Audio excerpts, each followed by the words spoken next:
मुख्यमंत्री मैया सम्मान योजना के लाभुकों को इस बार कितने पैसे खाते में जाएंगे और किन्हें इस बार किस्त भेजने की तैयारी में सरकार है, ये सवाल सभी लाभुकों के मन में है। कई लोगों में चर्चा ये भी है कि अब योजना से उनका नाम भी काटा जाएगा।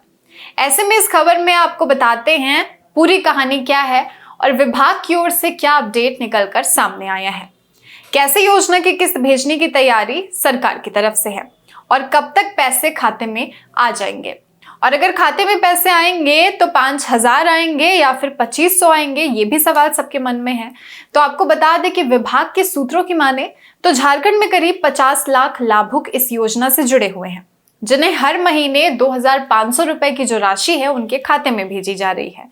मैया सम्मान योजना के सम्मान के रूप में राज्य सरकार पैसों का भुगतान कर रही है।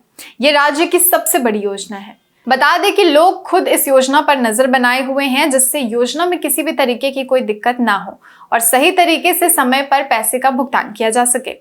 इसे लेकर कई बदलाव भी किए गए हैं, जैसे कि योजना में फर्जी लाभुक को चिन्हित किया गया है और उन्हें बाहर निकाला गया और आहर्ता पूरा ना करने वालों पर विभागीय कार्रवाई भी देखने को मिली। सत्यापन के तहत सही लाभुकों की पहचान की गई, जिसके बाद उन्हें खाते में उनकी जो योजना की किस्त आती है वो खटाखट पहुंची और बेटी बहन के चेहरों पर मुस्कान भी देखने को मिली। इस मुस्कान को बरकरार रखने के लिए राज्य सरकार के आदेश पर विभाग योजना में हर गलती को दूर करने पर काम कर रही है और समय पर भुगतान करने पर भी ध्यान दे रही है, जिससे हर महीने की 15 तारीख को योजना की किस्त सभी के खाते में पहुंच सके और बेटी और बहनों को अपनी जरूरतें पूरी करने में किसी तरीके की कोई मुश्किल ना हो। ऐसे में सवाल है कि आखिर इस बार योजना की किस्त खाते में कितनी जाएगी? क्या एक साथ 2 किस्तों का भुगतान किया जाएगा या फिर एक ही किस्त भेजी जाएगी? तो सूत्रों की माने तो कुछ जिलों में योजना की 16वीं किस्त कुछ लाभुकों को मिल चुकी है, लेकिन अभी भी बड़ी संख्या में लाभुक ऐसे हैं जिन्हें 16वीं और 17वीं दोनों ही किस्तें नहीं मिली है।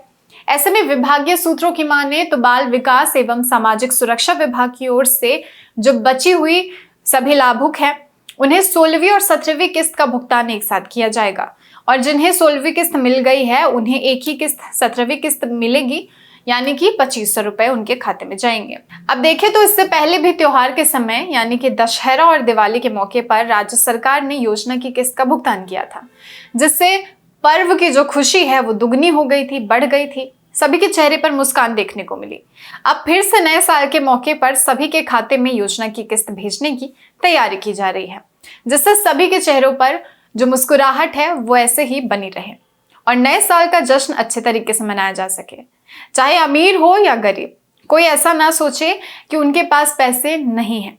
सभी एक साथ मेला घूमने जाएं, पिकनिक मनाने जाएं। अब आपको बता दें कि कुछ बेहद जरूरी बातें हैं, जैसे कि योजना की जो किस्त है वो तो भेजी जाएगी, लेकिन इस योजना में फिर से वार्षिक सत्यापन का भी काम किया जाना है, जिसमें 1 दिसंबर को 50 साल पूरा होने वाले लाभुकों का नाम इस योजना से हटाया जा सकेगा और उन्हें वृद्धा पेंशन का आवेदन लिया जाएगा। बता दें कि इसके लिए विभाग ने शुरुआत पूर्वी सिंहभूम से की है, जहां आंगनबाड़ी सेविका में सहायिका इस काम को पूरा करेंगी। इसकी शुरुआत हो चुकी है और आने वाले दिनों में झारखंड के अलग अलग जिलों में इस कैंप की शुरुआत भी हो जाएगी। फिलहाल के लिए खबर में इतना ही। मैया सम्मान योजना से जुड़ी हर अपडेट के लिए हमारे चैनल को फॉलो करें।